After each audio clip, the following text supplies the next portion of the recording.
السلام عليكم، ازيكم يا شباب؟ ايه رأيكم لو النهارده هنتكلم عن موبايل حقق نجاح كبير جدا في شهر 10، ومن شهر 10 هو اكتر موبايل مبيعا في السوق، وهو الريلمي سي 55. فالنهارده هنقول رأينا فيه بعد الاستخدام، ومش تجربتي بس، لا هنقول برضو على تجارب الناس اللي اشترت الموبايل ولحد دلوقتي شغال معاها. فيلا نبدأ الفيديو.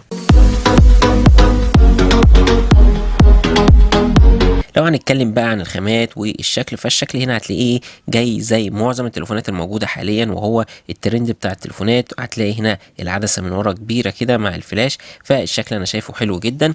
وكمان الالوان بتاعته، فاللون اللي في ايدي ده انا شايفه حلو جدا. حتى الفريم هنا هتلاقيه جاي فلات كده، فالتليفون كشكل هيعجبك جدا. لكن بقى لو هنتكلم عن الخامات، فالتليفون هنا هتلاقيه جاي من البلاستيك او البوليكربونات، فالملمس بتاعه مش هتحسه بريميوم، بس مش هتحس بحاجة رديئة انت ماسكها. وكمان لو هنتكلم عن وزن التليفون، فمش هيوصل ل 180 جرام، فالتليفون كمجمل انا شايفه ممتاز جدا. ولو هنيجي بقى للشاشه، فالشاشه هنا جايه بمقاس 6.7، يعني الشاشه انا شايف كحجمها كويس جدا. وطبعا الشاشه هنا جايه اي بي اس ال سي دي، والشاشه هنا فول اتش دي بلس. وطبعا التردد هنا 90 هرتز، فالشاشه كويسه الى حد كبير. بس طبعا هنا مش هتقدر تقارنها بالشاشات الاموليد، بس هتاخد منها الوان كويسه جدا. بس اللون الاسود طبعا زي ما احنا متعودين في شاشات الاي بي اس، لو بصيت من زوايا الرؤيه مختلفه هتلاقي اللون الاسود بيقلب للون رصاصي، وده طبيعي في شاشات الاي بي اس.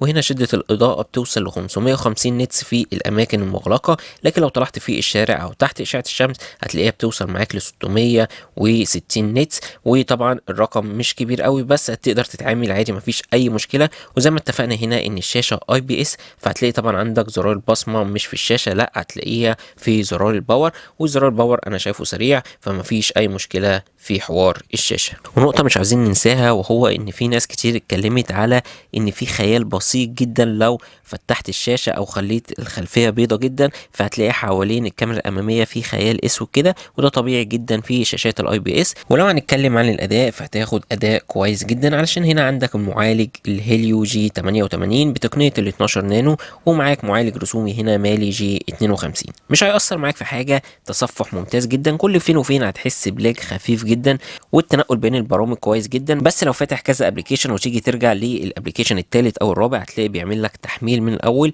وده طبيعي جدا. هتلعب كل العابك مفيش اي مشكله. ببجي هتلعب على اعدادات كويسه، بس هتحس بسخونيه شويه مع الالعاب لمده طويله، وده معروف عن المعالج الجي 88. وطبعا مش عايزين ننسى هنا ان التليفون جاي بمساحه 256 ورامه 8 جيجا رام، فانت هنا راضي جدا عن الاداء مقابل المبلغ اللي بتدفعه فيه. السماعات هنا للاسف مونو مش استيريو، مش واطيه، لكن الصوت طبعا مش بيخرج بنفس جوده الاستيريو. ولو هنتكلم برضو عن الكاميرات هنا، فانت عندك كاميرا اماميه 8 ميجا بكسل، تاخد صور معقوله جدا في الاضاءه القويه. ولو هنبص في الكاميرات الخلفيه، فانت عندك كاميرتين خلفيتين.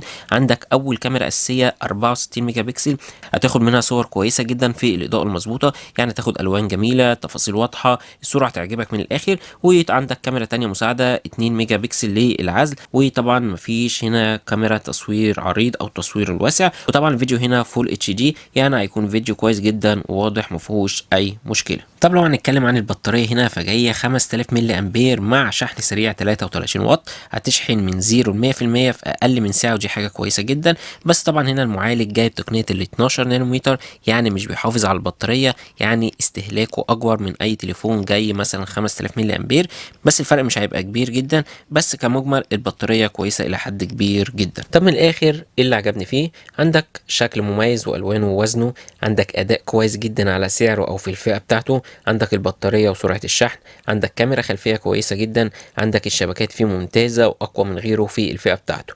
طب لو هنتكلم برضو عن في بعض العيوب، عندك مفيش مايك عزل، يعني لو انت بتتكلم في حته فيها دوشه هتطلع الدوشه دي في المكالمه.